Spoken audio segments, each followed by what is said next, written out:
Hi friends, ನಾನು ಈ ಶಾಂಭವಿ ಮಾತಾಡ್ತಾ ಇದ್ದೀನಿ. ಇವತ್ತು ನಾನು ಚಿಕನ್ ಗ್ರೇವಿ ಹೆಂಗೆ ಮಾಡೋದನ್ನ ತೋರಿಸ್ಕೊಡ್ತಾ ಇದ್ದೀನಿ.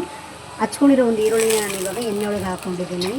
1 kg ಚಿಕನ್ ತೊಗೊಂಡಿದ್ದೆ, ನಾನು ಚೆನ್ನಾಗಿ ವಾಶ್ ಮಾಡಿಕೊಂಡು ಇವಾಗ ಅದನ್ನು ಹಾಕ್ಕೊಳ್ತಾ ಇದ್ದೀನಿ. ರುಚಿಗೆ ತಕ್ಕಷ್ಟು ಉಪ್ಪು, ಸ್ಪೂನ್ ಅರಿಶಿನ ಹಾಕ್ಕೊಳ್ತಾ ಇದ್ದೀನಿ. ನಾನೀಗ ಹಚ್ಕೊಂಡಿರೋ ಟೊಮೊಟೊ 2 ಟೊಮೊಟೊನ ಈ ಚಿಕನ್ ಒಳಗಡೆ ಹಾಕ್ಕೊಳ್ತೀನಿ. ಯಾಕಂದರೆ ಟೊಮೊಟೊ ಚಿಕನ್ ನೀರು ಬಿಡೋದ್ರಿಂದ ಟೊಮೊಟೊ ಅದರಲ್ಲಿ ಚೆನ್ನಾಗಿ ಸ್ಮ್ಯಾಶ್ ಆಗೋಗುತ್ತೆ. ಅದರಿಂದ ಈಗ ನಾನು ಪ್ಲೇಟ್ನಲ್ಲಿ ಪುದೀನ, ಕೊತ್ತಂಬರಿ, ಶುಂಠಿ, ಬೆಳ್ಳುಳ್ಳಿ, ನಾನು ಫ್ರೈ ಮಾಡಿಟ್ಕೊಂಡಿರೋ ಒಂದು ಈರುಳ್ಳಿ ಮತ್ತು 7 ಮೆಣಸಿನ್ಕಾಯಿ ಇಟ್ಕೊಂಡಿದ್ದೀನಿ. ಸ್ವಲ್ಪ ಖಾರ ಕಮ್ಮಿ ತಿನ್ನೋದ್ರಿಂದ ಚಕ್ಕೆ, ಲವಂಗ, ಮೆಣಸು, ಏಲಕ್ಕಿ, ಚಿಕ್ಕ ಏಲಕ್ಕಿನ ಹಾಕ್ಕೊಂಡಿದ್ದೀನಿ. ಇವಾಗ ಕುಯ್ತಿರೋ ಚಿಕನಿಗೆ 2 ಸ್ಪೂನ್ ಧನಿಯಾ ಪೌಡರ್ನ ಹಾಕ್ಕೊಳ್ತಾ ಇದ್ದೀನಿ. ಇದನ್ನು ಸ್ವಲ್ಪ ನೀರಿನ ಅಂಶ ಹೋಗೋವರೆಗೂ ಚೆನ್ನಾಗಿ ಬೇಯಿಸ್ಕೊಳ್ಳೋಣ.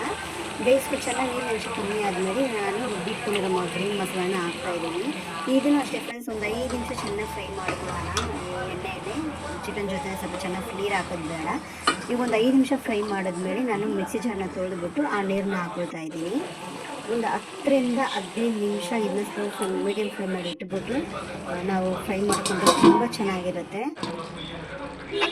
ಪರೋಟಾಗೆ, ಚಪಾತಿಗೆ ಎಲ್ಲ ಸೂಪರಾಗಿರುತ್ತೆ. ಮುದ್ದೆಗೂ ಅಷ್ಟೇ ತುಂಬ ಚೆನ್ನಾಗಿರುತ್ತೆ. ನನ್ನ ವಿಡಿಯೋ ನಿಮ್ಗೆ ಇಷ್ಟ ಆಗಿದ್ದರೆ ಶೇರ್ ಮಾಡಿ, ಕಮೆಂಟ್ ಮಾಡಿ, ಲೈಕ್ ಮಾಡಿ. Thank you friends. Bye bye.